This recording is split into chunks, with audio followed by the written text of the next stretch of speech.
Graças a Deus. Eu cumprimento os irmãos com a paz do Senhor.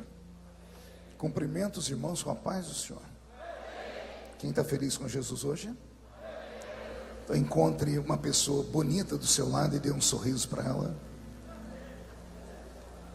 Ficou difícil? Se não tiver ninguém bonito aí embaixo, é só olhar aqui para cima, viu? Mas não é para mim não, né? O que não falta aqui são pessoas abençoadas e bonitas, né? Eu quero cumprimentar aqui o pastor Reuel Bernardino, pastor presidente da Assembleia de Deus em Camboriú, um grande amigo de longa data, também a pastora Giane e sua esposa. Muito obrigado pela oportunidade de me deixarem ministrar nesse santo púlpito mais uma vez. Ao pastor Silas, que é o dirigente do culto de quinta, né? Obrigado por emprestar o microfone. Prometo que não vou estragar a campanha, tá? Mas vou abençoar. Quero aqui cumprimentar também o doutor Dani, que é um amigo não de longa data, né? Mas conheço há algum tempo. Me deu um presente no final do ano. Eu estava nos Estados Unidos com a família e ele me emprestou um carro dele lá, pastor Reuel. Fiquei morrendo de medo de arranhar o carro. Ainda bem que quem usou foi minha filha, né? Deus abençoe, viu, pastor Dani? Ó, pastor, pega a profecia, né? Também o doutor Bruno, que está com você, que é convidado aqui. Gostei da sua barba, rapaz.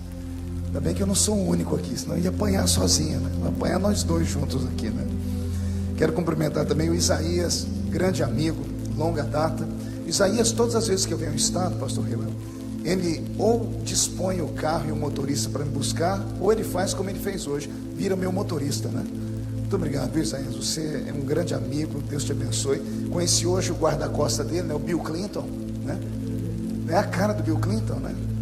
Agora, ô Isaías, eu queria falar isso há muito tempo. Você orou muito para casar, né? Porque a sua mulher é bonita demais, rapaz. A irmã Tatiana, eu ia falar que você fez uma macumba para casar com ela, né? Se ele orou, ela não orou nada desse jeito. Brincadeira, viu, irmã Tatiana? Deus abençoe. Leva um beijo na Isa para mim, tá? Falei com ela hoje. Os convidados dele, a missionária Adriana. Quem é a missionária Adriana? Ah, tá ali. Quem é o cantor Caleb Branco? Por que Caleb Branco? Isso aqui dá no mínimo racismo, né? E a Rubiana é a sua esposa, essa moça do seu lado. Deus abençoe vocês, muito obrigado por terem vindo aqui para prestigiar. Alguém trouxe Bíblia nessa noite? Posso fazer um pedido para que os que estão assentados fiquem de pé mais um minutinho em respeito à leitura da palavra? É cultura assembleiana, fomos ensinados desde a escola dominical. Na leitura oficial da palavra, todo assembleiano fica de pé. Evangelho segundo escreveu São Mateus, capítulo de número 16. Capítulo de número 16 do Evangelho segundo escreveu São Mateus. Vamos ler alguns versículos a partir do versículo de número 13. Quem encontrou, diga amém. Quem não encontrou, peça socorro. Se não achar o livro de Mateus, é porque o negócio está difícil. É o primeiro livro do Novo Testamento.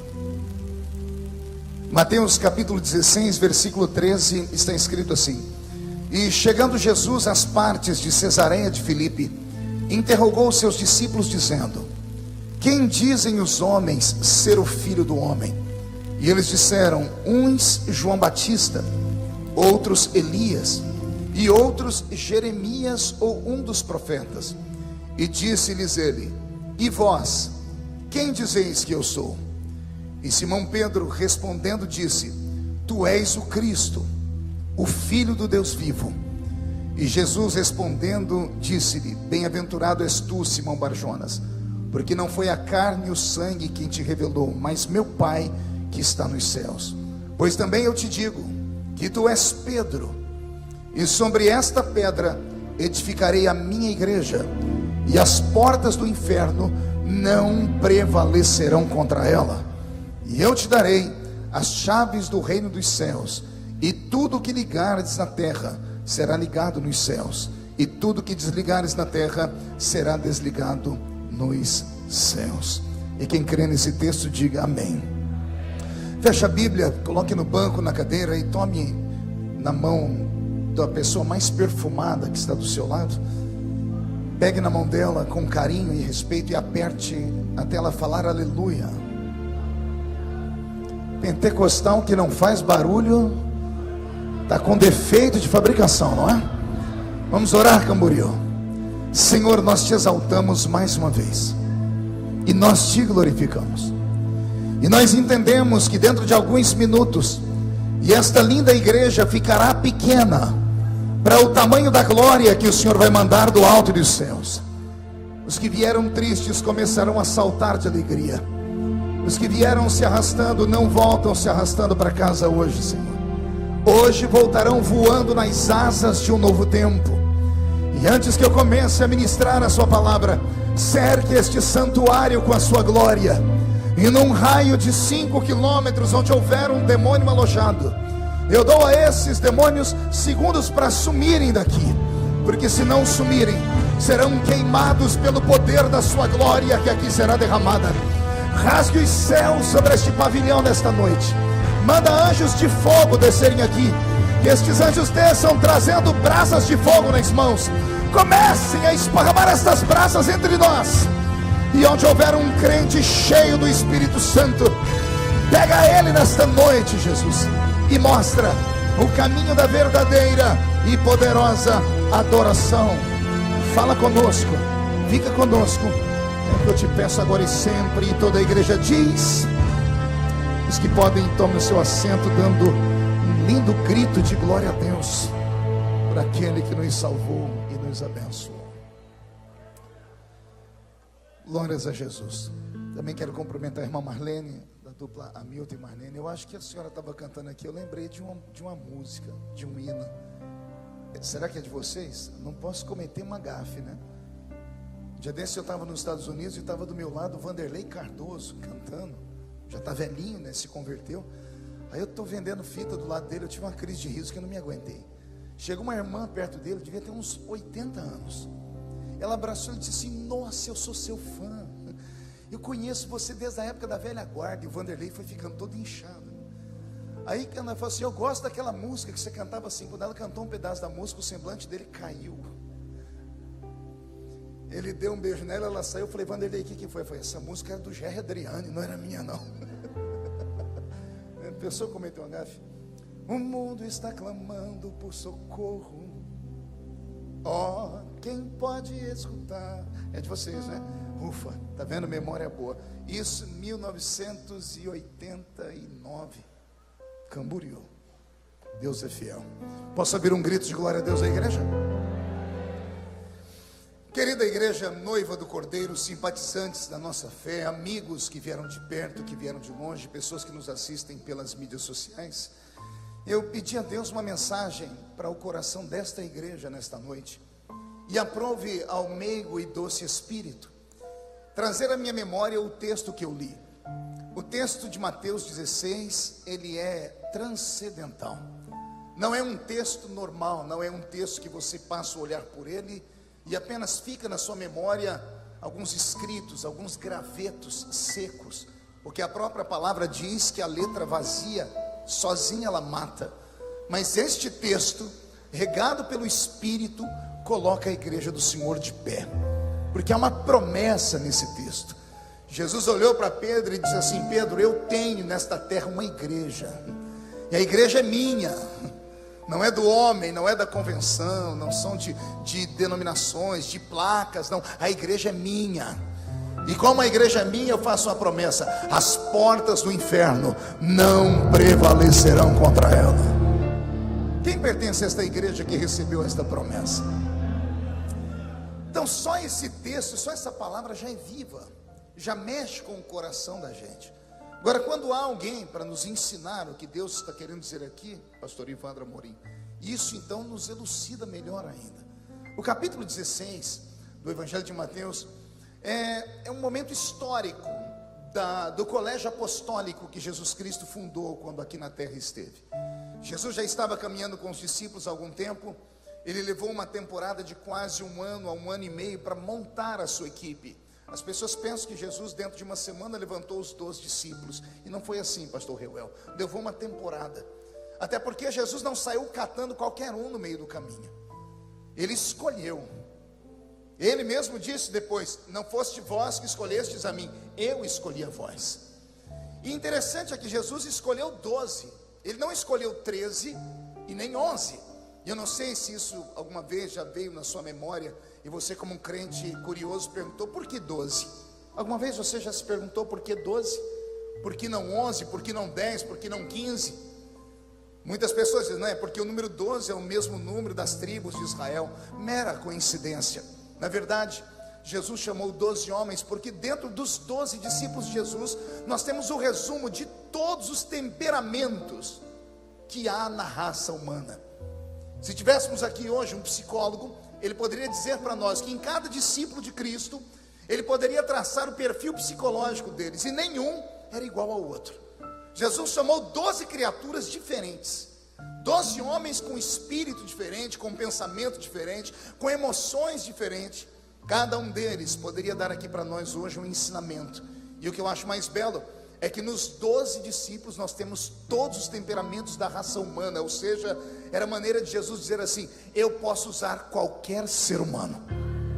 Não entendeu? Eu vou repetir: não há ser humano que eu não possa usar, não há defeitos que eu não possa curar, e não há qualidades que eu também não possa absorvê-la. Nos 12 discípulos nós temos, portanto, as características psicológicas de toda a raça humana. Faltar-me-ia tempo aqui para falar, por exemplo, do equilíbrio de João, o apóstolo.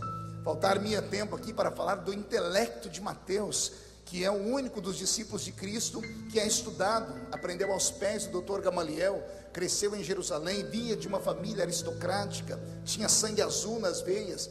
Imagine hoje, em pleno século 21, as pessoas têm dificuldade com estudo. Imagine isso há 2000 anos atrás, quando o estudo era algo raro, as pessoas não tinham condições de estudar. Vou contar aqui para vocês um fato, e espero que isso não traga nenhum tipo de perturbação para vocês. Quando nós lemos na Bíblia, por exemplo, o Evangelho de Mateus, o Evangelho de João, o Evangelho de Marcos, o Evangelho de Lucas, e nós pensamos com a nossa mente que eles escreveram de fato esses evangelhos. Nem todos esses evangelhos foram escritos por eles. Esses evangelhos foram confiados a eles em tradição oral. O primeiro livro do Novo Testamento a ser escrito em papel ou em papiro é o Evangelho de Marcos, e foi escrito 70 anos depois da morte de Jesus. Olha que interessante eu estou trazendo para vocês aqui. Todo o Novo Testamento, com exceção de Paulo, que esse sim era habilidoso, era um homem instruído, era doutor da lei. E tem gente que, quando ouve falar que Paulo era doutor da lei, pensa que ele era um doutor da lei judaica, ou seja, um sacerdote. Lê do engano. Paulo era da tribo de Benjamim, portanto não podia jamais ser um sacerdote. Quando a Bíblia diz que ele é um doutor da lei, a Bíblia está dizendo que ele é um doutor literalmente da lei romana. Ele é advogado. Saulo de Tarso, ou Saul de Tarshite, conhecido por nós como Paulo, era um homem letrado. Lucas, esse sim, escreveu a sua história.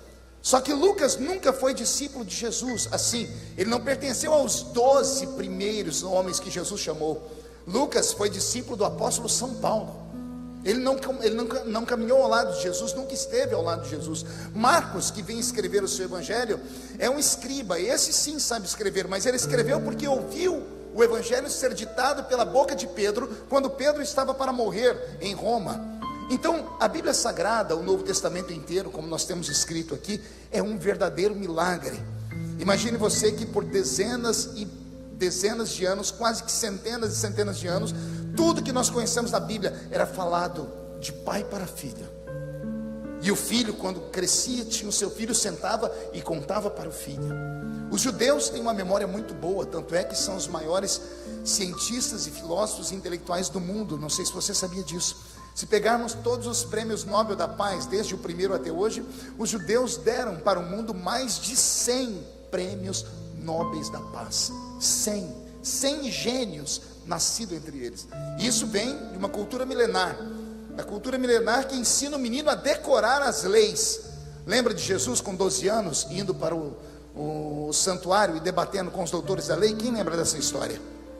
Por que com 12 anos ele vai ao santuário debater a Bíblia? Porque ele estava cumprindo uma lei entre os judeus que era chamado Bar Mitzvah. Todo menino, quando atingia a idade de 12 anos, ele precisava passar pelo ato consagrado dos judeus. Ele ficava diante de um doutor da lei e ele era obrigado a recitar algumas leis escritas no livro de Levítico. Quando era um levita por natureza, tinha que recitar de cor 613 leis. E aí quando chega o menino Jesus, que não é levita, então ele não tem que decorar e nem recitar as 603 leis, basta recitar 5 versículos, está bom demais. Ele começa a recitar e não para mais. Tudo que os homens falam, ele sabe, e tudo que ele fala, os homens não sabem. Por isso os doutores da lei vão para um canto e perguntam: que menino é esse? O que é que tem dentro dele? Que tudo que a gente fala, ele já sabe, e tudo que ele fala, a gente não sabe de nada. É porque ele não era só um menino, ele era o Verbo encarnado. E o Verbo é a palavra estava nele, ele e a própria palavra se confundem. Pois bem, Jesus já agora está com seu colégio apostólico fundado aqui em Mateus 16, e depois de uma longa temporada entre cruzadas, pregações, milagres, ele resolve indagar os seus discípulos, e ele faz uma pergunta a eles: quem dizem os homens que eu sou? Que pergunta, né? Chega a ser uma pergunta filosófica. Quem dizem os homens que eu sou? Um dos discípulos levantou a voz e disse: Senhor, estão dizendo por aí que o Senhor é João Batista. Eu até entendo por quê. Pergunte para mim, por quê, pastor? Só fala se todo mundo perguntar. Só se todo mundo perguntar falando alto. Porque Jesus e João Batista eram parecidos fisicamente. Jesus e João faziam parte de uma tríade de homens que passaram por esse mundo, que foram chamados de nazireus. Nazireus eram pessoas escolhidas no ventre da mãe, e dentro do ventre da mãe, eleitos para uma missão, e sobre esses homens não podiam passar a navalha no cabelo nem na barba. Por isso Jesus é tido nas figuras e desenhos como um homem cabeludo e barbudo. De igual forma, João Batista, e o outro, para confirmar a tríade, seria Sansão no Velho Testamento.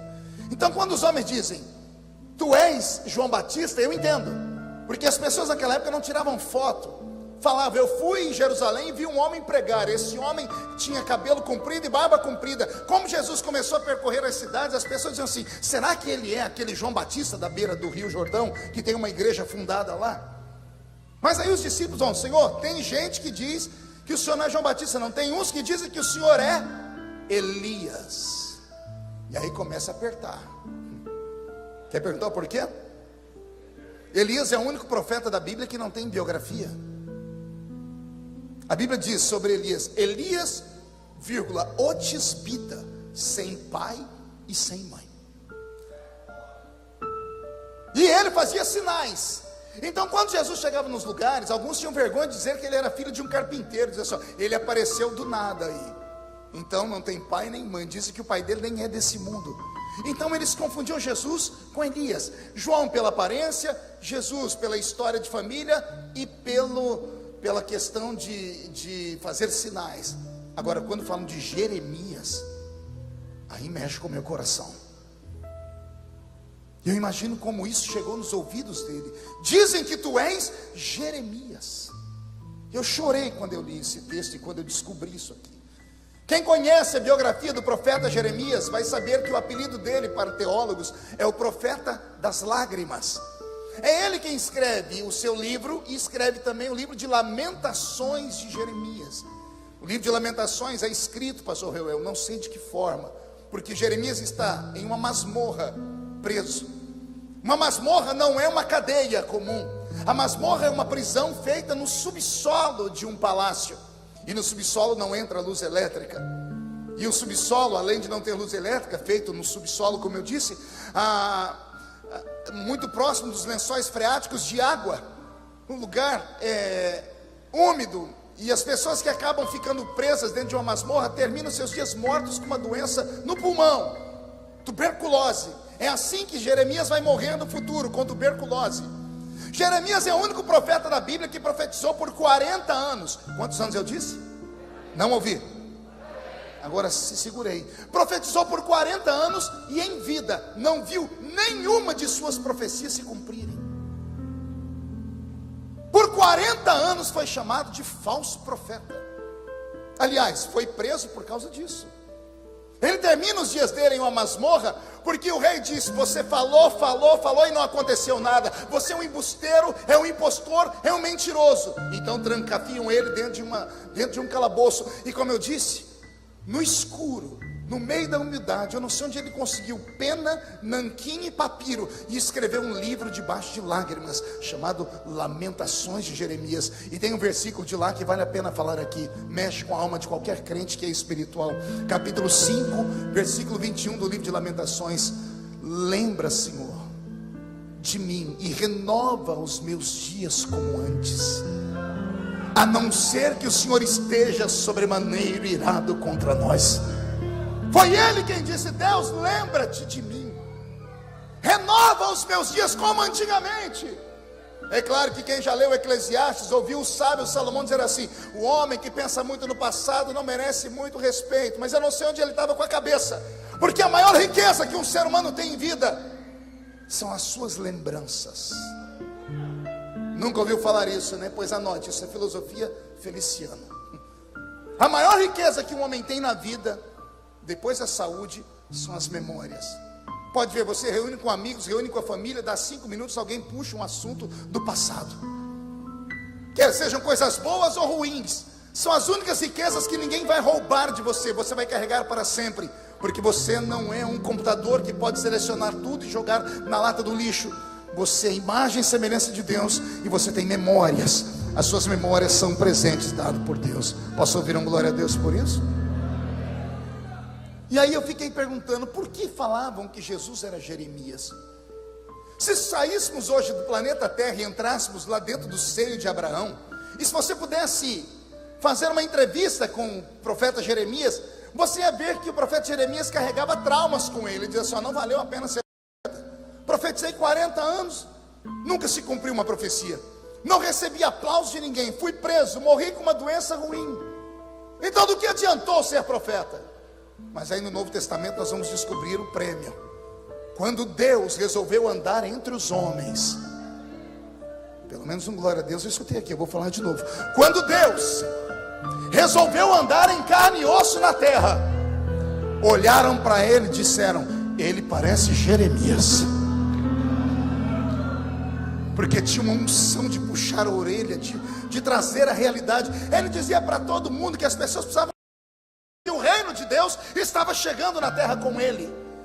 Então as pessoas confundiram ele com João, confundiram ele com Elias, confundiram ele com Jeremias. Aí Jesus olhou para Pedro e disse assim: e para você, Simão, quem sou eu? João Batista? Elias ou Jeremias? E Pedro, com voz embargada, diz: tu és o Cristo, tu és o Filho do Deus vivo.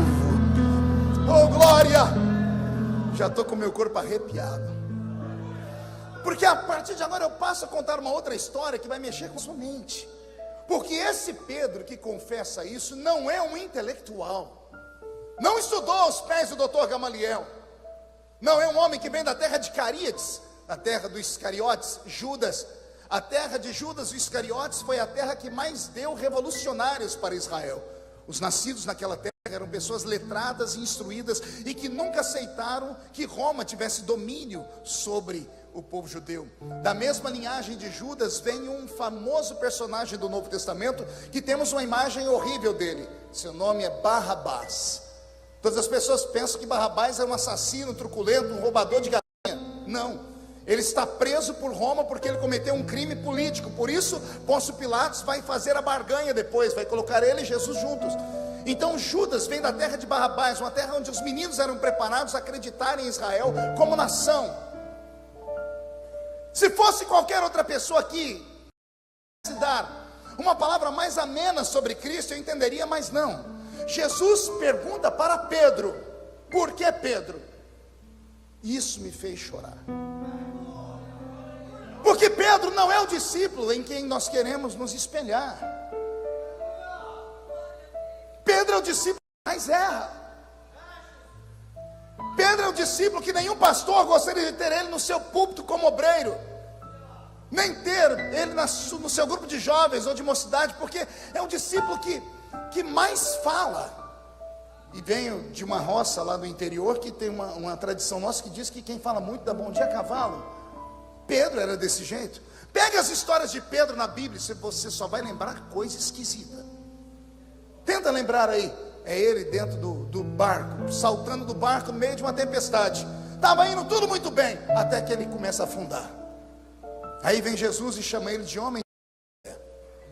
E todo mundo espanca o Pedro por causa do homem de pouca fé. Eu queria nessa noite ser advogado de Pedro. Se ele que pulou nas águas é um homem de pouca fé, quanta fé tinham aqueles que ficaram no barco? Vamos pensar.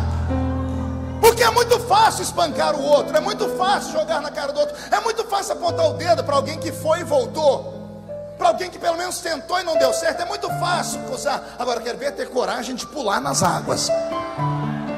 Quero ver quem tem coragem de, mesmo afundando, não negar a fé.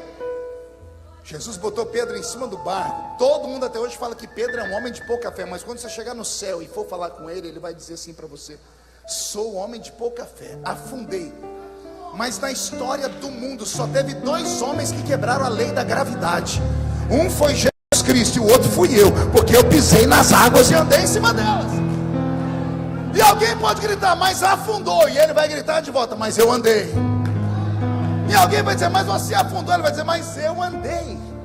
E com Pedro eu aprendo uma coisa, pergunte o quê? É melhor ir e voltar do que nunca ir.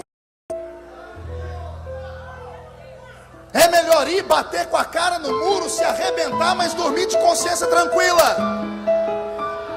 Porque deve ser muito ruim você dormir, ver a vida passar, e você olhar no espelho, de repente sentado na igreja, olhar para um amigo que era com você na mocidade. Pessoas para orar e você dizia, para que isso? Pessoas que iam para a consagração e você dizia, santarrão, é isso e aquilo. E hoje você tem que ficar sentado aí embaixo, vendo a pessoa sentada aqui em cima.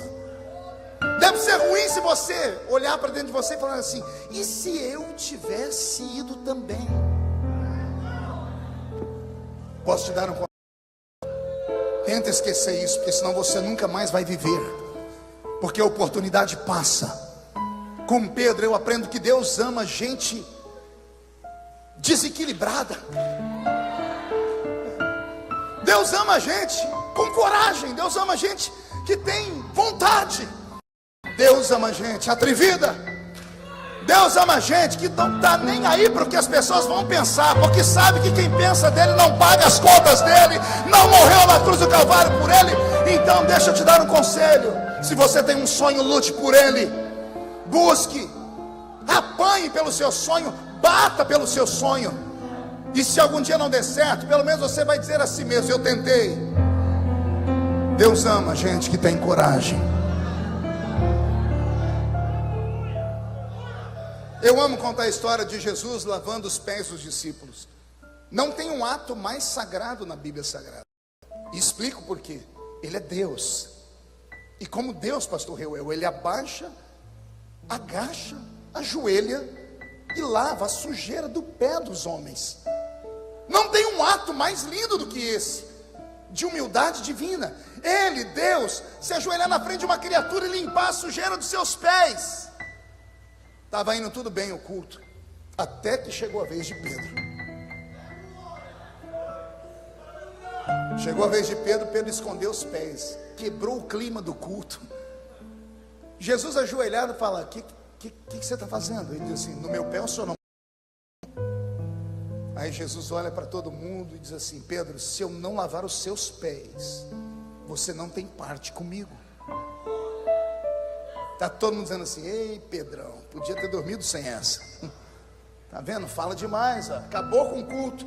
Mas Pedro, ele é bipolar. Pedro, ele oscila, ele vai do céu para o inferno em segundos e volta. Ele que falou, não é para lavar meu pé, olha o que ele faz agora, ele já estica o pé e põe na frente. Quando Jesus vai lavar o pé, ele estica os braços.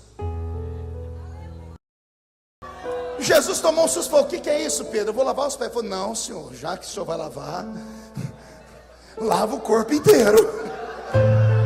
lava os pés, lava os braços, lava as mãos, porque eu preciso ter certeza de que a sua presença estará comigo todos os dias. Nós não teríamos esse ensinamento lindo se Pedro não é espavitado. É com Pedro que eu aprendo que às vezes é possível estar na igreja a vida inteira e nunca abandonar o velho homem. Poucas pessoas entendem. Pedro já está com Jesus, Jesus já está quase para ir embora. Ele diz assim: Pedro, um dia você vai se converter. Mas ele já tinha expulsado o demônio e curado os enfermos, mas não estava convertido.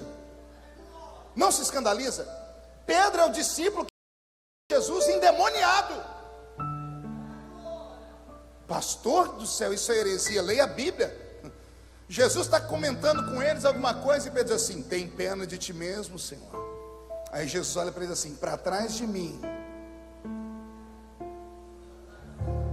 Não, ele é um apóstolo. Para trás de mim quem? Pedro andava ao lado de Jesus endemoniado. Só que Jesus nunca mandou ele embora. E o dia que foi mandar embora, mandou embora Satanás. Jesus olhou para Pedro e disse assim: para trás de mim. Mas Pedro fica. Pedro vai embora o diabo. Pedro não, porque Pedro é importante para mim. É esse Pedro que na noite em que Jesus foi traído, arrumou uma espada. E quando você lê os livros de história, há pouco tempo eu li um escritor que disse assim: e Pedro conseguiu tomar a espada da mão do soldado. Oh, mentira. Imagina um pescador tomar a espada da mão de um soldado preparado. Não tem quem faça isso.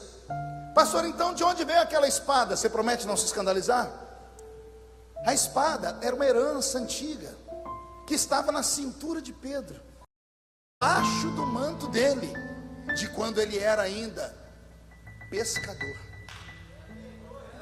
Ele usava a espada para se livrar às vezes dos piratas que vinham no final da madrugada tentar roubar os peixes que ele e João, que eram, os dois eram sócios numa embarcação de pesca.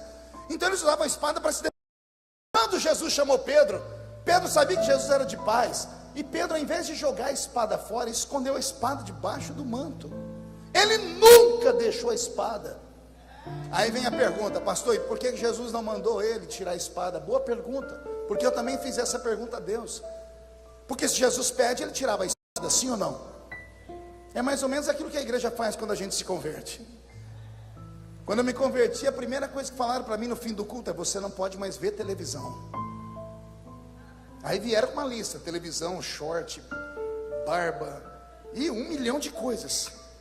E eu disse: se eu... Aí a pessoa disse: agora você conhece a verdade.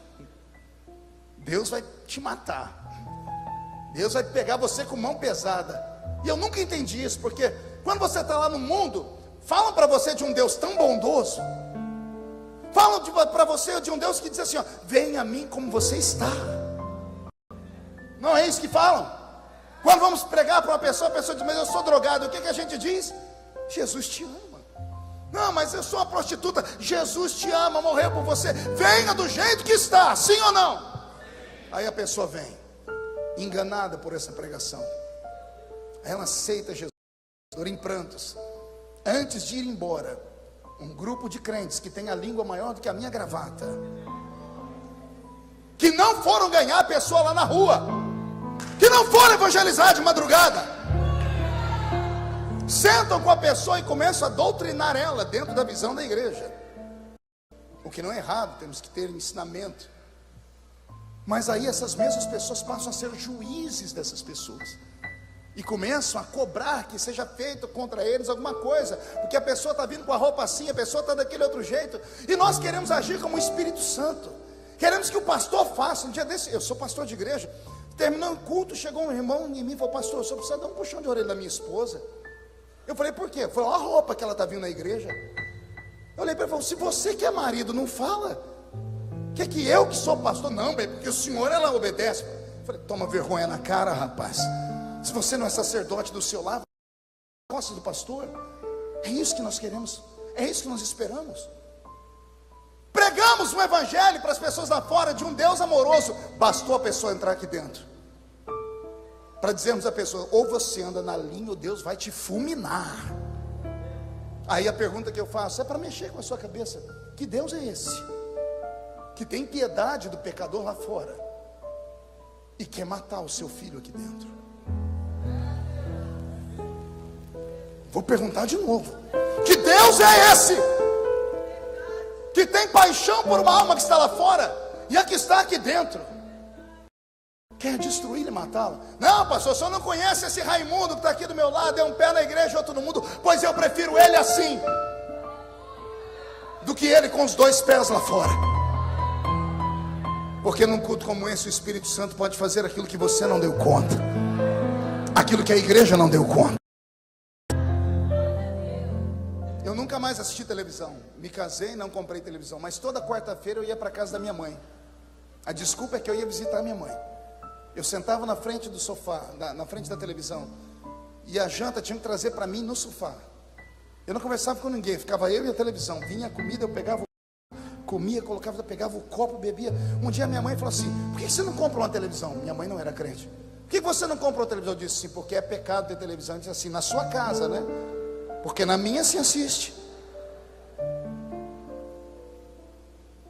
Mas eu respeitei, porque mandaram tirar a televisão de casa e eu tirei. Se Jesus falasse para Pedro: tira essa espada da cintura, tinha ou não tinha tirado? Mas Jesus sabia de uma coisa que as igrejas não sabem. Pergunte o quê? Não tem que tirar a espada da cintura, tem que tirar do coração. Eu tirei a televisão de casa, mas nunca tirei o coração da televisão. Onde eu ia, eu ficava pregado nela, grudado nela. Você está entendendo o que estou dizendo? Tem coisas que não é a igreja quem faz. Quem convence o homem da justiça, do pecado e do juízo, não sou eu, é aqui entre nós. E ele é tão grande que os pés dele estão passeando aqui neste pavilhão, e a face dele está diante dos serafins que estão cantando: Santo, Santo, Santo é o Senhor dos exércitos. E Camboriú está ficando cheio da sua glória.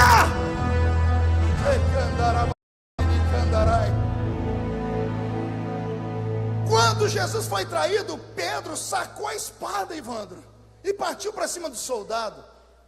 O soldado se esquivou, era preparado. Tem gente que pensa que Pedro mirou a orelha do soldado. No escuro, Pedro mirou a cabeça do soldado. O soldado se esquivou e a orelha caiu no chão. A história poderia ter parado aqui e nós teríamos uma imagem horrível de Pedro. Mas Jesus usa as maldições de Pedro para a bênção nossa. Alguém se lembra que Jesus fez na sequência? Preso, agachou, pegou a orelha, colocou no lugar de novo. O que isso significa? Nada está fora do lugar. Aquele soldado não era soldado pretoriano, era um soldado do sumo sacerdote. Os sacerdotes vinham da tribo de Levi. Todos os que ficavam próximos a eles tinham que ser da tribo de Levi. O guarda do sumo sacerdote era um guarda levítico. E por ser guarda, ele estava obedecendo a voz de Anás e Caifás, que eram sogro e genro. Ele era um cupincha deles, porque Jesus vai ser julgado de noite, de madrugada, não vai ter um julgamento justo. Então esse soldado que vai prender Jesus está fazendo, mas não está fazendo porque ele quer. Ele está fazendo um favor ao sumo sacerdote. E ele está fazendo esse favor por causa de uma coisa. Pergunte o quê? Ele tinha um sonho. Quer perguntar qual? Ele é levita, amigo do sumo sacerdote. O sonho dele é ser sacerdote também. E com a assinatura do sumo sacerdote, ele pode ser elevado à estatura de ser sacerdote também. Ele obedece o sumo sacerdote por isso. Só que havia uma lei estabelecida no livro de Levítico, que o sumo sacerdote não pode ter defeito. Não pode ter defeito no nariz. Já leu isso na Bíblia ou não? Para o obreiro, né? O obreiro não pode ter nariz adunco, comprido nem torto. Fica enfiando o nariz na vida dos outros. Daria uma pregação de 1 hora. O obreiro não pode ter perna torta. Está escrito na palavra. O obreiro não pode ter, e por favor não se escandalize, não pode ter problema na sua bolsa escrotal. sacerdote tinha que ter saúde na sua virilidade, porque tinha que gerar filhos. Isso fala de obreiros que não geram filhos. E você vai indo, não podia ter as mãos tortas, ele tinha que ser perfeito. Só que tem uma coisa que eu nunca havia entendido até que eu li esse texto de Jesus. A Bíblia diz que o sumo sacerdote não podia ter defeito na orelha. Quando Pedro bate a espada no soldado e arranca a orelha, não caiu uma orelha, caiu um sonho, caiu um ministério, caiu uma chamada de Cristo. Jesus está preso, já cuspiram e bateram nele, e ele vê aquela orelha caída, e ele olha para o coração do soldado, que não está preocupado muito com a dor, mas está preocupado com o futuro dele, que acabou ali. Aí vai Jesus e cata a orelha. Ou será que ele teria catado os sonhos? Ou será que ele catou o ministério? Aí fica pela mente imaginativa do crente. Quando Jesus devolve a orelha, ele não está devolvendo uma orelha, ele está devolvendo uma vida. E ele só pode devolver a vida porque Pedro cometeu aquele ato. Aí Jesus usa Pedro para dizer a mim e a você assim: homens podem roubar e até arrancar aquilo que Deus te deu, mas não por muito tempo. Porque se Deus te deu, não tem homem que tire, não tem demônio que tome, não tem anjo. E se arrancaram é só por um período de tempo. Olha a mão dele pegando e colando de volta. Então recebe esta palavra, e só por essa dê um grito para acordar a cidade inteira. Ah, meu Deus. É com Pedro que eu aprendo isso. Eu só posso aprender essas belezas que eu falei por causa dos erros de Pedro. Então, qual é o perfil de Pedro? Pedro é desequilibrado, Pedro é emotivo, Pedro oscila, é como um pêndulo, ora está aqui, ora está ali. Ele tem uma personalidade difícil. Pelo que eu leio, ele era sanguíneo, colérico, diferente do pastor Marco. Eu sou sanguíneo, depressivo. Então cada ser humano tem um temperamento. O temperamento de Pedro era aquele, sanguíneo, extremamente colérico, irado. Mas era Pedro, esse era Pedro. No dia em que Jesus reúne Mateus 16, ele faz as perguntas. Quem dizem os homens que... Não foi perguntar para João, que era inteligente. Ele não perguntou para Filipe, que é o mais preparado dos discípulos de Cristo para lidar com pessoas. Vocês sabiam disso? Filipe ganhou para Cristo o judeu mais perfeito que existia no seu tempo. Se é que esta palavra existe, mais perfeito.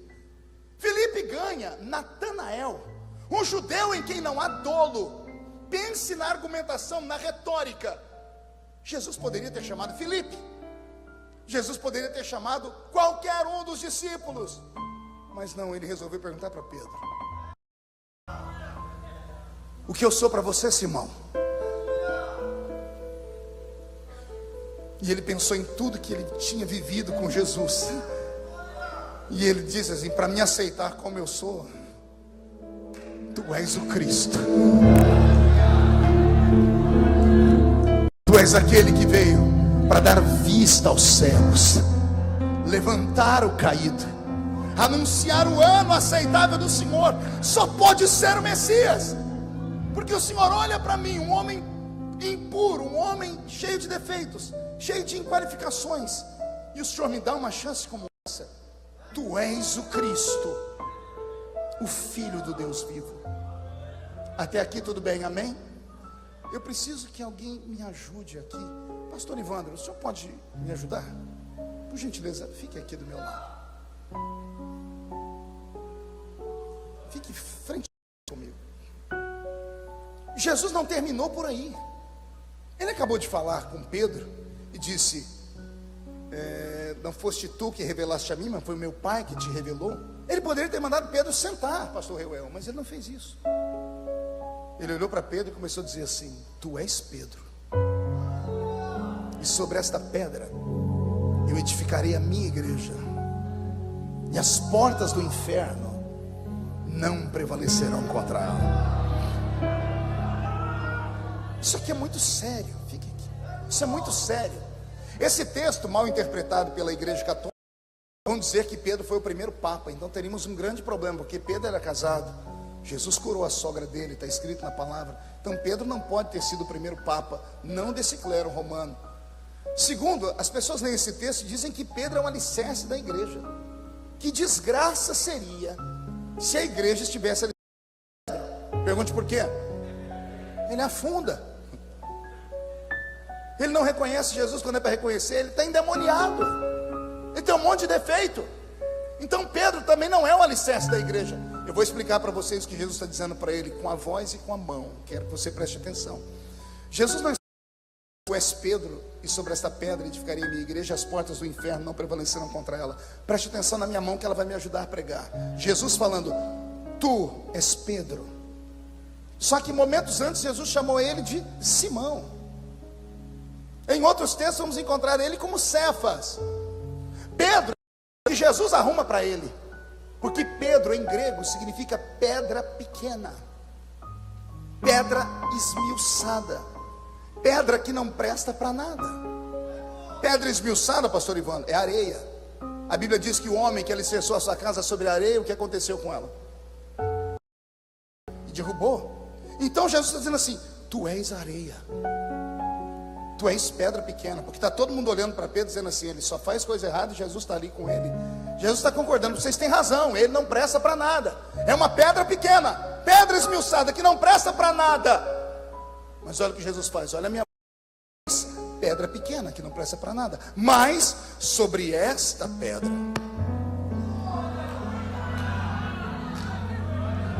Entendeu? Não, eu vou falar. Jesus está falando: tu és uma pedrinha pequena que ninguém dá nada e não presta para nada, mas não é sobre você, é sobre esta pedra. Eu sou a rocha de Meribá, eu sou a pedra angular, eu sou a rocha saída do alto da montanha, cortada sem apoio de mão, que bateu nos pés da estátua do rei Nabucodonosor e destruiu os reinos, e estabeleceu um reino que será de mar a mar e de eternidade a eternidade. Eu sou a rocha verdadeira. Jesus está dizendo: olhe lá, tu és uma pedra pequena que não presta para nada, e por isso está todo mundo rindo de você, Pedro. Mas sobre esta rocha. Está pronto agora? Não se escandaliza. Sobre esta rocha ele vai fazer o quê? Darei o quê? Então segure: tu és Pedro, pedra pequena que não presta para nada, mas sobre esta rocha eu vou edificar a minha igreja.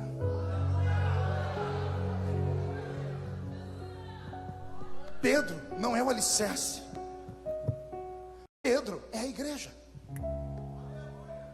Não, vou falar de novo: Pedro não é alicerce, Pedro não é pai da igreja, Pedro é a igreja, ele é a igreja.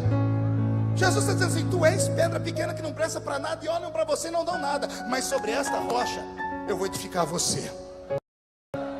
Você será a minha igreja. Quando Jesus disse que ele será a igreja dele, aí Jesus escutou lá no inferno uma gargalhada. O diabo dizendo: se Pedro é a igreja, acabou. Se Pedro é a igreja, não vai ter igreja por muito tempo, porque eu posso com ela. Aí Jesus dá o golpe de misericórdia: tu és uma pedra pequena que não presta para nada, mas sobre esta rocha eu edifico a minha igreja, e as portas do inferno, as portas do inferno não podem tocar em você, Pedro. Quer tocar na igreja? Passa por cima de mim. Quer acabar com a igreja? Passa por cima de mim. Quer que a igreja toque em mim? Porque ele é só uma pedra pequena, mas eu sou a rocha. Quem está sentindo Jesus aí? Agora eu passo a falar para o seu coração. Não sei como você entrou por aquela porta, mas eu sei como você vai sair por aquela porta. Os demônios inteligentes vão se mudar da rua da sua casa essa noite. Os demônios ignorantes vão ficar na sua frente para serem pisoteados, porque você não volta para casa do jeito que você entrou. Você não é só a Maria nem João, é a igreja do Senhor, e as portas do inferno não prevalecerão contra você. Não podem.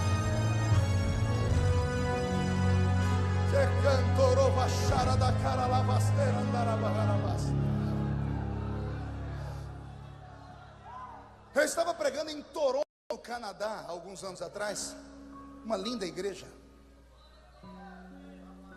Era inverno, estava nevando. Uma igreja grande, estilo gótico. Eu falava para 3 públicos naquela noite: norte-americanos, espanhóis e brasileiros. E eu dei o meu melhor. Era uma igreja linda, uns 2.000 assentos, coisa gigante. A igreja tinha um campus universitário que era a coisa mais bela. Ao término do culto, o pastor pegou o microfone e antes que eu me sentasse disse: pastor Marcos, o senhor teve o privilégio de ser a última voz profética que esta igreja ouviu. E eu fiquei sem entender. Eu perguntei por quê? E ele disse: porque a partir de amanhã esta igreja não vai existir mais. Os canadenses, numa época de avivamento, tinham essa igreja lotada. O tempo passou e restou 6 membros na igreja. E os membros não deram conta de pagar os impostos da igreja. Venderam por $6 milhões canadenses o templo. Ele disse: a igreja que aqui estava compraram um salão no centro da... e os cultos serão transferidos para lá. Portanto, a sua foi a última voz profética que essa igreja ouviu. Irmãos, eu confesso para você, eu já preguei em todo tipo de culto, mas eu saí dali com uma angústia. Eu fui para o meio da rua, tinha uma máquina de foto, ainda na época não tinha celular com foto. Tirei uma foto daquela igreja, está no meu site a foto. Falei, lembrança do dia em que eu participei do sepultamento de uma igreja. Aí eu olhei para a placa da igreja e eu dei um grito na rua. Falei: Senhor, esta igreja faliu. Como há um Deus no céu. Ele falou comigo que eu me tremi. E a voz disse para mim: impossível. Eu me chacoalhei. E eu olhei para ver se alguém gritando comigo. E insisti: faliu. E a voz insistiu comigo: impossível. Eu olho, percebi que era Deus. Falei: Senhor, nós estamos falando da mesma coisa. Eu disse que essa igreja faliu. O Senhor disse: a minha igreja não fale jamais. Não, esta faliu. O Senhor disse: o que faliu aí foi uma denominação. Ai. O Senhor falou comigo: o que faliu aqui foi uma agremiação religiosa. O que faliu aqui foi uma associação de homens que, para se manter de pé em um país, tem que ter CNPJ, corpo ministerial de presidente, vice-presidente, tesoureiro, secretário, uma parafernália de pessoas. Porque quando é um crime, esses que têm um nome vão para a cadeia. Ou seja, toda instituição religiosa tem dono. Eu sou presidente da Igreja Evangélica Assembleia de Deus, Catedral do Avivamento. Assino juridicamente pela minha igreja. O juiz não me vê como pastor, ele me vê como empresário. Porque a igreja tem um CNPJ, porque ela tem direitos e deveres para com o povo e ela arrecada fundos. Então ele diz para mim: se algum dia der problema, o senhor é o dono da igreja. Olha a preocupação, olha que coisa. A igreja na terra tem dono. E são os homens que estão à frente dela. Mas a igreja verdadeira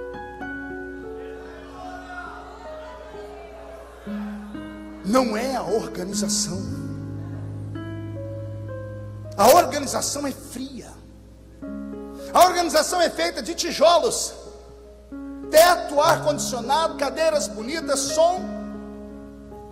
A organização é fria e morta, porque ela tem bandas, ela tem conjuntos, ela tem corais. Todas as instituições têm nomes e tem quem os representa. Isto é a igreja organização. E no arrebatamento da igreja, não é a organização que sobe. Jesus não vem buscar paredes, não vem buscar cadeiras, nem a tesouraria, não vem buscar o microfone, não vem buscar a tinta, não. Então, existem 2 tipos de igreja: igreja organização e a igreja como organismo. Oh glória, me arrepiou aqui, vou falar de novo. Tem a igreja organização e tem a igreja como organismo. A organização tem nome: Assembleia de Deus, Catedral do Avivamento, Universal, Presbiteriana, Metodista, Batista. Jesus foi ali e já volta. Tem 1 milhão de nomes a organização. igreja como organismo. Aqui ela se chama Marco, aqui Reuel, aqui Dani, Isaías, e assim sucessivamente. Aí eles fazem uma pergunta: qual igreja Jesus vem buscar? A Assembleia de Deus? A Universal? Qual igreja vem ele buscar? Nenhuma dessas, porque essas são de homens. Porque para viverem nesse mundo complicado, precisa passar por lei. A igreja verdadeira é você. Você não entendeu, eu vou repetir. Só há uma igreja verdadeira aqui nessa noite. É você. E eu lhe dou provas bíblicas. Pastor, então quer dizer que eu não estou dentro de uma igreja nessa noite? Não. Nesta noite você está dentro de um templo, feitos por mãos humanas. E qual é a palavra do Senhor sobre templos feitos por mãos humanas? Não habito em templos feitos por mãos humanas. Mentindo? Deus não habita em templos feitos por mãos humanas. Por quê? Porque tudo é frio. Imagine esse lugar vazio. O que é que Deus vai fazer aqui com esse lugar vazio? Cadeira não grita, a caixa de som sozinha não fala nada, a cortina não dá glória a Deus, a porta de vidro não fala em língua estranha. O que é que ele vai fazer aqui? Nada. Agora, o templo pode virar igreja. Pergunte de que forma? Quando o primeiro crente abre a porta e põe o pé aqui dentro. Ai meu Deus, ó que coisa bela. O templo vira igreja quando abre a porta e o primeiro crente pisa aqui dentro. Pergunte por quê? Deus não habita em templo feito por mãos humanas, mas a Bíblia diz que Ele mora dentro de você. Vós templo do Espírito Santo, vós sois edifício do Deus vivo.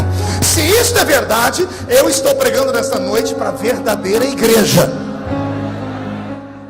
Agora, pegando um gancho nisso, respire fundo, olhe de canto de olho para a esquerda e para a direita também.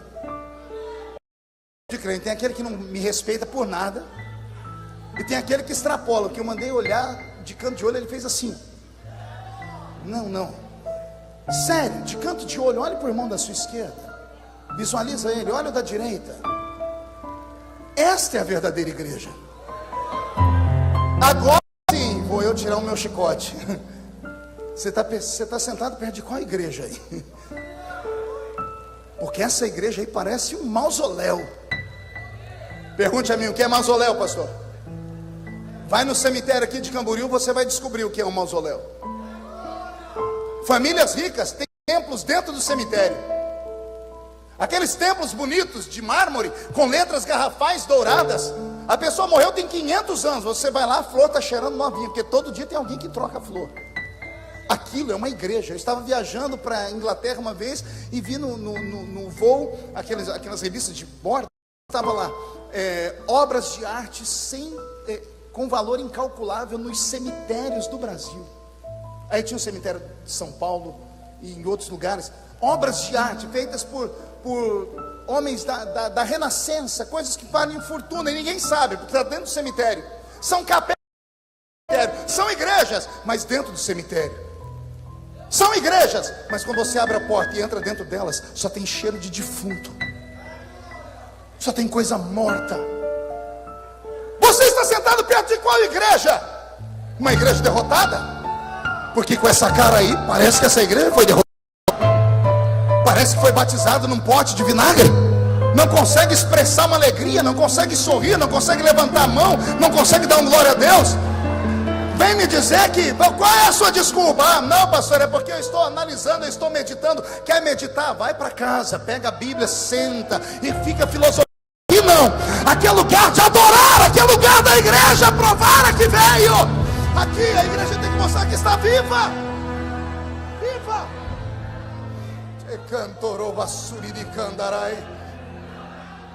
Eu tenho pena de alguns crentes aqui, pastor Reuel, com todo respeito, que estão sentados perto de alguma igrejas que parece que são igrejas construídas na Sibéria, lá no Polo Norte.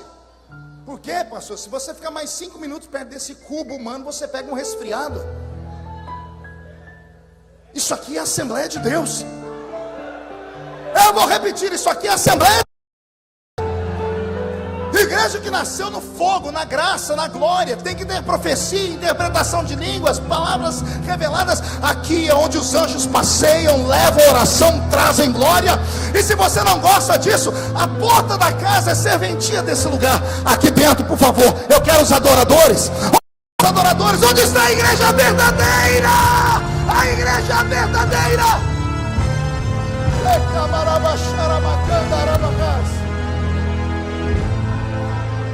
Estou eu no Rio de Janeiro. Um belo dia, pastor Ezequiel Teixeira, que hoje é deputado também, me ligou por nós e disse: que foi, pastor? Nossa igreja acabou de ser assaltada. Era meia-noite de domingo. Falei: como é, pastor? Assaltaram a igreja, levaram tudo, Marco. Levaram púlpito, instrumentos, conseguiram quebrar a porta da tesouraria, levaram o cofre, roubaram a igreja, depenaram a igreja. Dobrei meu joelho e fui orar. Falei: Senhor, tem piedade da sua igreja. Roubaram a sua igreja. Meu Deus do céu. O céu abriu. E Jesus falou para mim: impossível.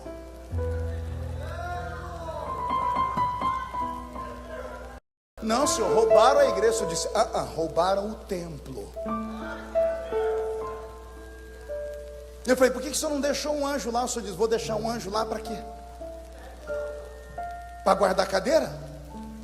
Para guardar ferro? Para guardar vidro? O anjo tem mais o que fazer. O anjo guarda a igreja. O templo não. O templo é a igreja que contrate aí o segurança.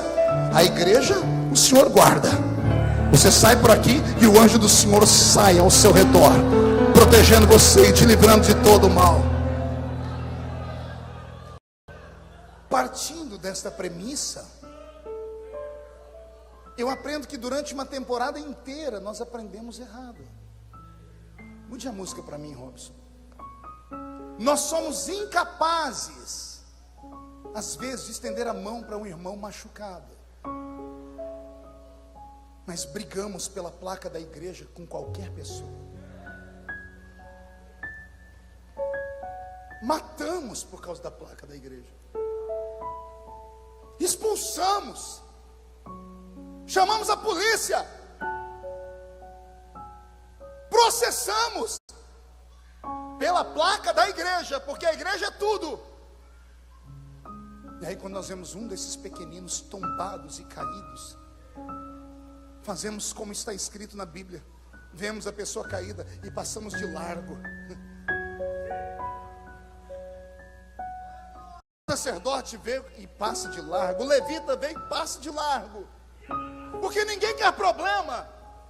Eu me lembro que alguns anos atrás, lá em São Paulo, saiu até na época era o Gil Gomes.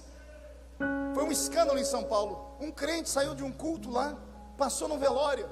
Chegou no velório, começou a orar, puxou o véu que estava em cima do caixão, as flores, arrancou tudo e gritou para o defunto: levanta! E o defunto não levantou, prenderam ele. Aí ele falou de que igreja que era, chamaram o pastor, amigo meu. Quando o pastor viu, chamou 5 advogados de São Paulo, já começou a fazer as ligações para abafar o caso. Chamou um irmão da igreja que era médico psiquiátrico, para dar um atestado de que o irmão era louco. Só que o irmão falou que ele escutou no culto. Ele disse: o pastor falou no culto. Basta ter fé do tamanho de um grão de mostarda, você vai dizer ao monte: sai daqui para lá, e ele vai sair. Só que não funcionou.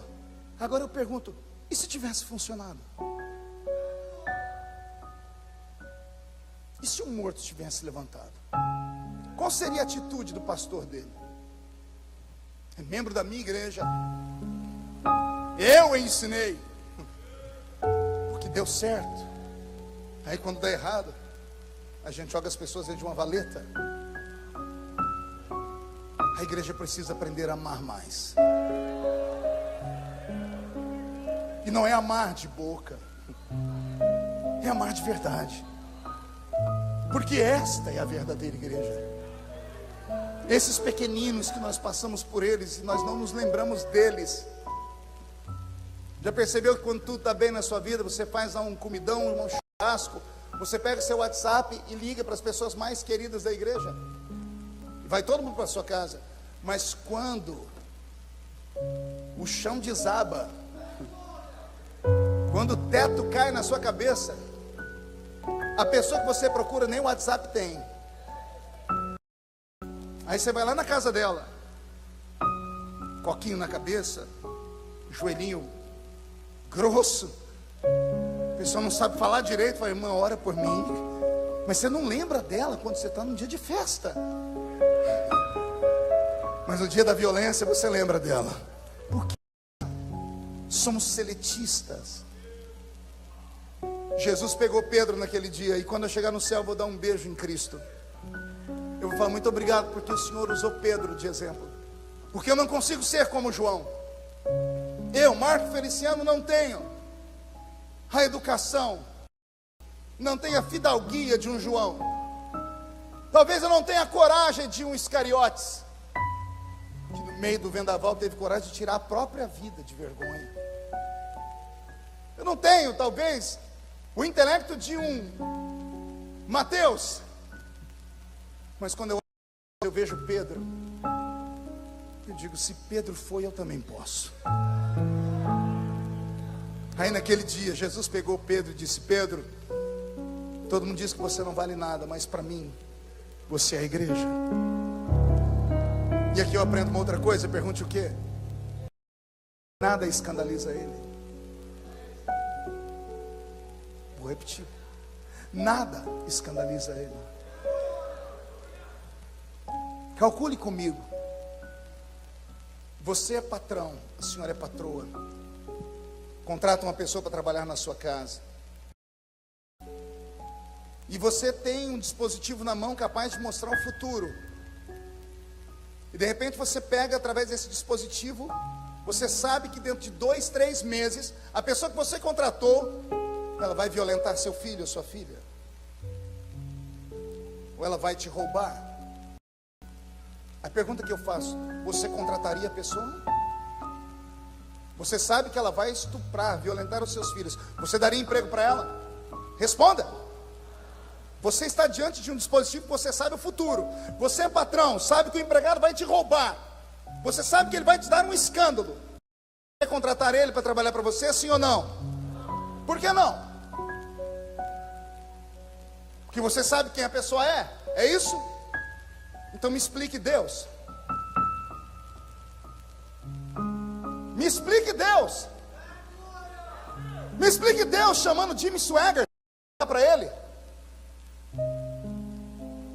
Ganhou almas pelo mundo todo por décadas. Aí um dia dá um escândalo, vai para o Jornal Nacional, escândalo, e mais escândalo, e mais escândalo. Se eu sou Deus, vou chamar esse camarada para trabalhar para mim, para quê? Porque ele vai no futuro me dar problema. Deus foi pego de surpresa? Será que um dia Deus abriu o céu, olhou para o Jimmy Swaggart, botou a mão na cabeça e disse: ai meu eu? Entendeu aí ou não? Deus não vai dizer: ai meu Deus, porque só tem ele de Deus. Deus abre o céu, olha e diz: ai meu eu não sabia que ele ia. É possível isso ou não? Não. Quer dizer que Deus sabe tudo? Vou perguntar de novo. Deus sabe tudo? Vou perguntar de novo. Deus sabe tudo? Deus sabe o futuro? Então ele já te conhecia. Ele te conhecia com seus defeitos, é isso que você está me dizendo? Ele sabia que ia ter dia que você ia estar de um jeito que, se ele pudesse, te mandaria para o inferno. Ele sabia que você ia estar nesse culto hoje com essa cara aí, parecendo que foi batizado num pote de vinagre, é isso? E mesmo sabendo, ele não te mandou embora. Mesmo sabendo que você ia dar prejuízo, que você ia cair, ia trazer escândalo, mesmo assim ele apostou em você. É isso que você está me dizendo? Então vem cá, Deus gosta de sofrer? Deus é sádico? Sim ou não? Não. Deus não é sádico. Deus é investidor. Em Wall Street, especulam a vida financeira com apostas. Vamos comprar aquela empresa que está falida hoje, dentro de tantos meses a gente põe um gás nela, ela cresce e a gente vende. Os homens de Wall Street são bilionários porque apostam em coisas falidas, compram e depois revendem. Se eles que são homens sabem o futuro, têm uma percepção de como será o futuro, por isso apostam em coisa morta. Você já deve ter ouvido falar que no Brasil existem títulos da dívida pública podres. Títulos podres. Quem trabalha com banco sabe do que eu estou dizendo. São coisas que ninguém quer, mas tem gente que vive só comprando isso. Por quê? Porque sabe que hoje não vale nada, mas lá na frente vai dar uma reviravolta na vida econômica, e aquilo que não prestava vai valer muito. Está pronto para receber a palavra? Você é o maior investimento de Deus. Você que ninguém dá nada por você, mas é na sua mão que Ele vai entregar o maior bem que Ele tem. É na mão de Pedro que Ele entrega uma chave. Ele diz: esta é a chave da minha igreja. Apacenta os meus cordeirinhos. Eu encerro aqui tentando entender o amor de Deus. Pode imaginar os 11 sentados: João, Tomé, André, Filipe. Todo mundo fez tudo certinho. Aí aquele que fez tudo errado, Jesus diz: vem cá, Pedro. Pedro, vem, Pedro, vem. Vem correndo, Pedro, vem correndo. Você é a minha igreja. E as portas do inferno não prevalecem contra você. E eu te dou a chave. Cuida dos meus pequeninos. Podem murmurar do jeito que quiser. Podem pensar o que quiser. Mas é o dono da igreja que está falando. Foi para você que eu dei, pronto. Viva, seja feliz. Eu imagino os discípulos andando: por que ele, não eu? E Jesus explicando: porque a igreja é um lugar de defeito. A igreja é como Pedro. Fala o que não deve, vai onde não pode. Tentando acertar, erra. Jesus está falando com você. Jesus está falando no seu ouvido. Não desiste. Não para. O mais fraco aqui dentro é mais forte que qualquer demônio no inferno. Com todos os seus defeitos, você veio se arrastando, mas chegou aqui. Você não sabe como você deixou o diabo furioso, porque ele achava que hoje você não vinha. E lá está o Espírito Santo te empurrando: vai, vai, vai. Porque ele aposta tanto em você. É porque ninguém sabe o que vai acontecer daqui a uns dias. Eu já tombei na fé. Eu já me desviei. Eu tinha 16 para 17 anos de idade. Fui pregar na cidade de Mogi Mirim. À noite, Jesus batizou uns 30 jovens com o Espírito Santo. Eu era adolescente. Entrei num trem. Peguei o trem de Mogi Mirim até Orlândia. A FEPASA cortava o estado todo. 8 horas de trem, pastor Reuel. Trem. Eu desisti de ser crente. Pode isso? Eu saí de um congresso. Eu preguei para jovens. Jesus fez uma obra linda. Antes de chegar em casa, eu já tinha perdido a minha comunhão. Cheguei em casa, para minha mãe: pode dar todos os meus palitozinhos aí para os outros. Minhas gravatas. Ela disse: por quê? Foi porque eu não sou mais crente. Ninguém na minha casa era. Minha mãe falou: até que enfim tomou juízo. Era sábado. No domingo eu fui para um baile num lugar chamado Creu, Clube Recreativo de Esportes de Orlândia. E liberei todos os meus instintos mais primitivos, os instintos que estavam sepultados. O velho homem ressuscitou com força. 2 semanas fora da igreja, inaugura um jornal na minha cidade. E a notícia nos plantões policiais: sou eu, Marco Feliciano, drogado. O pastor, quando leu no jornal, marcou um culto na terça-feira e me excluiu da igreja. Nunca foram me visitar.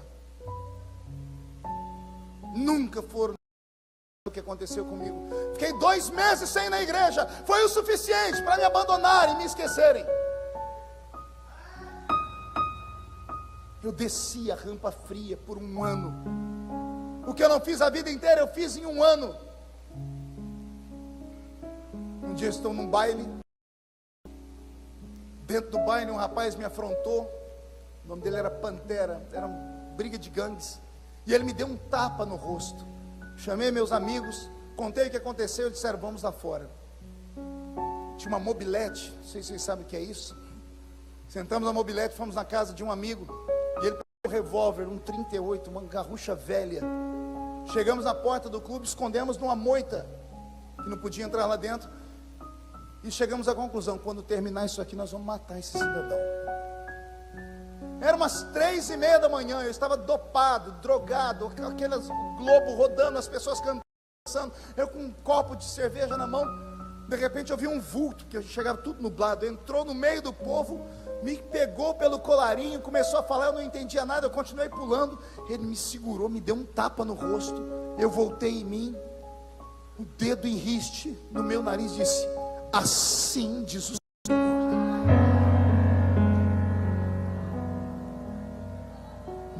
Tua vida não será garantida essa noite, a não ser que você saia daqui agora. Ronaldo Pulhês, hoje é gerente de um banco. O Ronaldo estava em casa dormindo, pronto para dormir de madrugada, porque crente quase não dorme.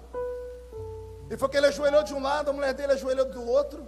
Quando ele está orando, ele disse que escutou um grito dizendo assim: Ronaldo, busca o Marco. Ronaldo disse que estava com sono, levantou a cabeça, olhou para a esposa e disse: você ouviu alguma coisa? Ela disse: não. Ele abaixou a cabeça, continuou orando, e a voz falou de novo: busque o Marco. E foi que ele começou a tremer, e a voz falou: ou busca ele, ou vocês não vão ter Marco amanhã.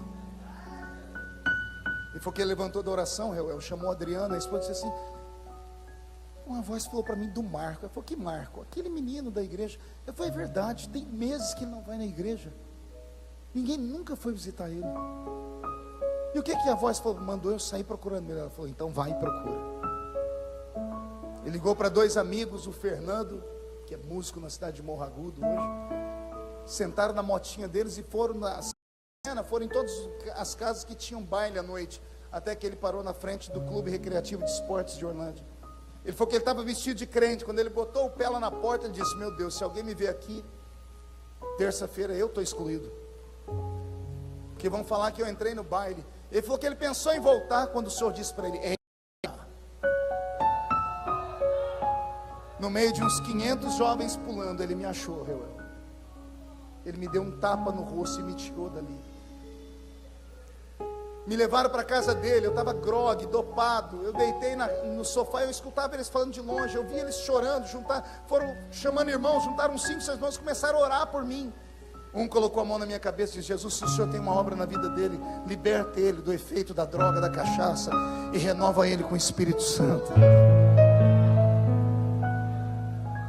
Dei um salto, não sabia onde eu estava, e olha eu voltando para Jesus. Só que eu não fui na igreja no domingo. Fiquei 2 semanas sem ir no culto, mas aquilo ficou marcado em mim. Depois, hoje, eu converso com ele, todo mundo diz: está vendo, você fez uma coisa errada, Ronaldo. Você arriscou em buscar ele, onde ele está de novo.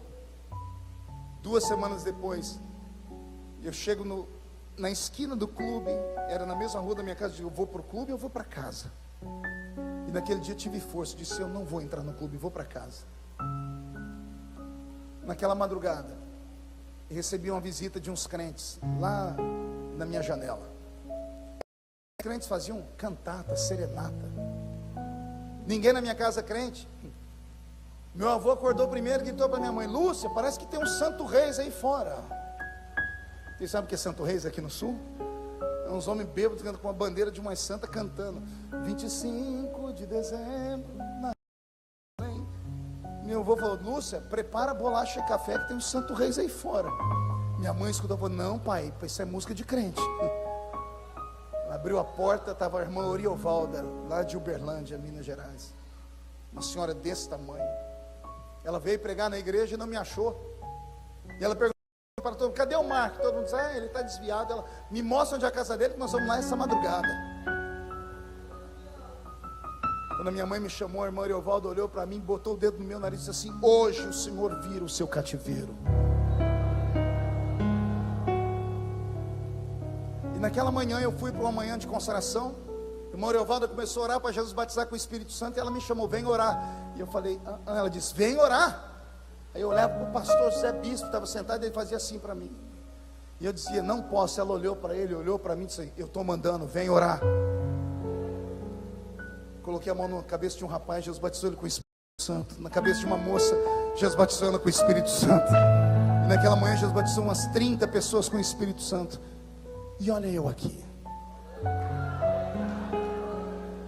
Quem foi que disse para você que você não presta, que não vai dar certo, que tudo acabou, que a história...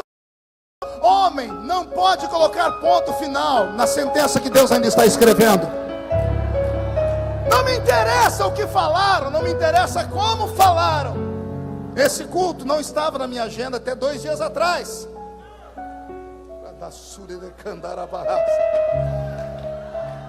Eu estou aqui hoje por sua culpa. Você gritou: Deus, se tu me amas, se revela, fala comigo. E olha o que Deus me mandou falar: você é Pedro. Não interessa o que aconteceu, você ainda tem uma história.